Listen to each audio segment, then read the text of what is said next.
इस वीडियो में आज हम नॉन लीनियर डाटा स्ट्रक्चर के मुतालिक पढ़ेंगे और उसके अंदर हम एक ख़ास एग्जांपल देखेंगे ट्री की। तो सबसे पहले हम जानते हैं कि नॉन लीनियर डाटा स्ट्रक्चर क्या होता है। इससे पहले हम लीनियर के मुतालिक पढ़ चुके हैं। यहाँ पे आपको अंदाज़ा होगा कि लीनियर और नॉन लीनियर में क्या फ़र्क है। नॉन लीनियर डाटा स्ट्रक्चर में एलिमेंट्स जो होते हैं वो एक तरतीब के साथ कनेक्टेड नहीं होते, एक सीरीज में कनेक्टेड नहीं होते। जैसे कि आप इस पिक्चर में देख सकते हैं कि यहाँ पे जितने भी एलिमेंट्स हैं वो एक बेतरतीब तरीके से एक दूसरे के साथ कनेक्टेड है। इसे नॉन लीनियर डाटा स्ट्रक्चर कहा जाता है। और इसके अंदर एक बड़ा ही इंपॉर्टेंट पॉइंट है, वो क्या है कि ईच एलिमेंट जो होता है, हर एलिमेंट, इसके अंदर एक आपको ये जो नज़र आ रहा है ये एक एलिमेंट है। एक एलिमेंट जो है वो उसके पास मुख्तलिफ पाथ्स होते हैं जिससे वो दूसरे एलिमेंट के साथ कनेक्ट हो पाता है। अब आप देखें जैसे यहाँ पे डिफरेंट पाथ्स बन रहे हैं, इस एरो के निशान से आपको ये कुछ पाथ्स नज़र आ रहे हैं।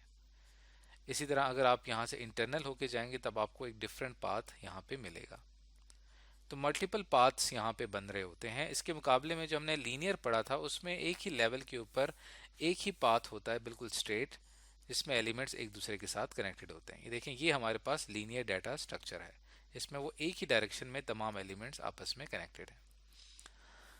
और इसे मल्टी लेवल स्टोरेज भी कहा जाता है क्योंकि इसके अंदर डिफरेंट लेवल्स बनते हैं। जो लीनियर डाटा स्ट्रक्चर था उसमें एक ही सिंगल लेवल के ऊपर तमाम होते थे। अब आप देखें कि यहाँ पे आप ये फर्स्ट, इसको अगर हम मान लें कि ये हमारे पास एक फर्स्ट लेवल है, उसके बाद ये सेकंड लेवल है, उसके बाद ये थर्ड, एंड फिर ये फोर्थ लेवल है। तो फोर्थ लेवल स्टोरेज आपको यहाँ पे इस डायग्राम में दिखाई गई है। इसे इम्प्लीमेंट करना तो मुश्किल है क्योंकि इसका जो कोड है वो मुश्किल होता है, लेकिन जब ये एक दफ़ा इम्प्लीमेंट हो जाए तो मेमोरी को काफ़ी बेहतर तरीके से यूटिलाइज किया जा सकता है। उसके मुकाबले में जो लीनियर डाटा स्ट्रक्चर था उसकी इम्प्लीमेंटेशन तो आसान थी, लेकिन मेमोरी को हम उस तरह से बेहतर तरीके से नहीं इस्तेमाल कर पाते थे। एग्जाम्पल्स की अगर बात की जाए तो इसके अंदर दो एग्जाम्पल्स हैं हमारे पास, एक ट्री की और एक ग्राफ की। आज का हमारा फोकस होगा ट्री के ऊपर कि ट्री जो है वो दरअसल क्या होता है। अब हम आगे चलते हैं और एक पॉइंट इसके अंदर बड़ा इंपॉर्टेंट पॉइंट है, वो ये है कि इसके अंदर आपको जो एक एलिमेंट नज़र आ रहा है इसको नोड भी कहा जाता है। और ये तमाम नोड्स आपस में कनेक्टेड होती हैं एजेस से, यानी ये जिस एंड पे यहाँ पे कनेक्ट हो रहा है ये इसका एक एज है। इसी तरह यहाँ पे 2 जो 4 के साथ कनेक्ट हो रहा है, इस पॉइंट को एज कहा जाएगा।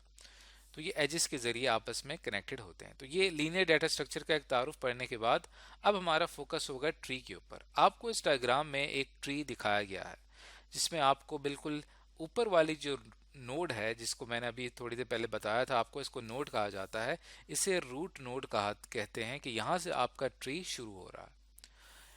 और इसे रूट नोड भी कहा जाता है और पेरेंट नोड भी कहा जाता है।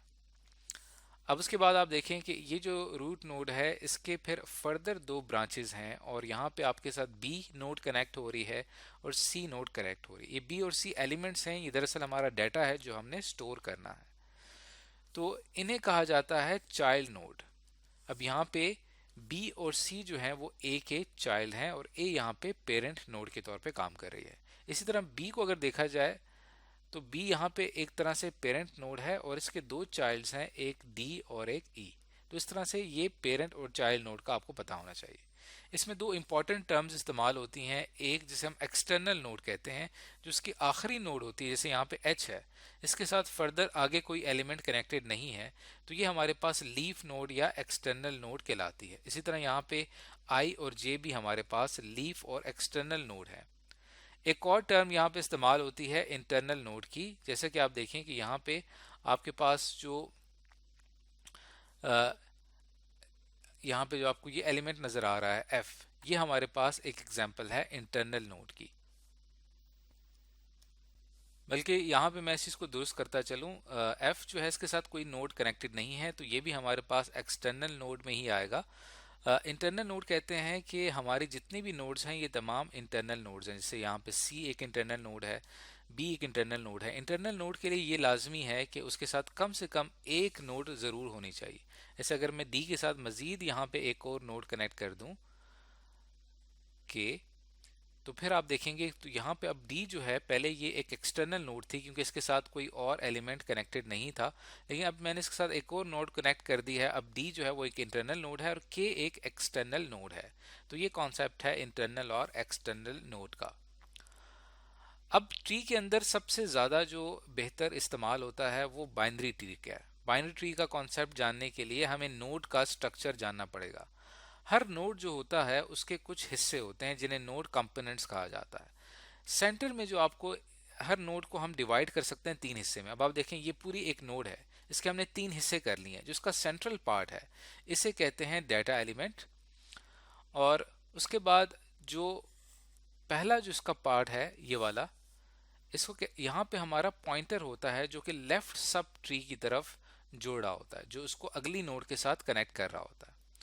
और फिर यहाँ पे जो इसका दूसरा हिस्सा है वो है हमारा सेकंड पार्ट, जिसे pointer to right subtree कहा जाता है। इस पॉइंट को ये राइट नोड की तरफ पॉइंट करता है, ये इस नोड को इसके साथ कनेक्ट करेगा। यानी दो पॉइंटर बड़े इंपॉर्टेंट हैं इस नोड को, ए नोड को बी और सी के साथ कनेक्ट करने में। और जैसे मैंने आपसे कहा कि इसका जो तीसरा हिस्सा है जिसे डाटा एलिमेंट कहा कहते हैं, ये बिल्कुल सेंटर में मौजूद होता है और यहाँ पे हमारा एक्चुअल डाटा स्टोर होता है। और बाइनरी ट्री इसे इसलिए कहा जाता है क्योंकि हर नोड के मैक्सिमम जो है वो दो चिल्ड्रन होते हैं। यानी कि एक नोड है हमारे पास, एक नोड है, इसके दो चिल्ड्रन है बी और सी। इस तरह बी एक नोड है तो इसके मैक्सिमम जो है वो दो चिल्ड्रन होंगे। एटलीस्ट एक चाइल्ड हो सकता है, लेकिन मैक्सिमम दो हो सकते हैं, दो से ज्यादा चिल्ड्रन नहीं हो सकते। तो ये इस बाइनरी ट्री कहलाता है, जो कि कंप्यूटर साइंस की बहुत सारी एप्लीकेशंस में इस्तेमाल होता है। तो इस डाटा स्ट्रक्चर को हम आगे चल के इम्प्लीमेंट भी करेंगे एडवांस क्लासेस में, और इसकी एप्लीकेशन भी देखेंगे कि ये प्रॉब्लम सॉल्विंग में कैसे इस्तेमाल होता है, और इसका इस्तेमाल करते हुए हम अपनी मेमोरी को कैसे बेहतर तरीके से यूटिलाइज कर सकते हैं। तो आज की इस वीडियो के अंदर हमने एक नॉन लीनियर डाटा स्ट्रक्चर यानी ट्री के मुतालिक पढ़ा है।